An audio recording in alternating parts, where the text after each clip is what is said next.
আমাদের অনেকের মাথা ব্যথা হয়, শরীর ব্যথা হয়, হাঁটু ব্যথা হয়, কোমর ব্যথা হয়, পিঠ ব্যথা হয়। ব্যথা হয় কিনা?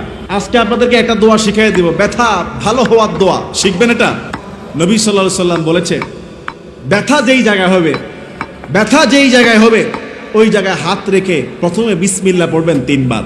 কয়বার বলেন? বিসমিল্লাহ, বিসমিল্লাহ, বিসমিল্লাহ। কয়বার হলো? 3 বার। মনে করেন আপনার মাথা ব্যথা, মাথায় হাত ধরে বিসমিল্লাহ, বিসমিল্লাহ, বিসমিল্লাহ 3 বার এটা পড়বেন। এরপরে ছোট্ট দোয়াটা পড়বেন 7 বার। কয়বার? ছোট্ট দোয়াটা পড়বেন 7 বার। আমি যেমনি পড়েছি হাদিস অনুযায়ী হাত রেখে পড়েছি, সঙ্গে সঙ্গে একটু পরে ভালো হয়ে গেছে। দোয়াটা হলো আউযু বিল্লাহি ওয়া কুদরতিহি মিন শাররি মা আজিদু ওয়া উহাদিরু। কি 30 সেকেন্ডও লাগছে বলতে? ছোট্ট দোয়া। বলেন আউযু বিল্লাহি, সবাই বলেন আউযু বিল্লাহি। ये तो 80 কেজি নাদের কাটতেছি ওই বেদস কই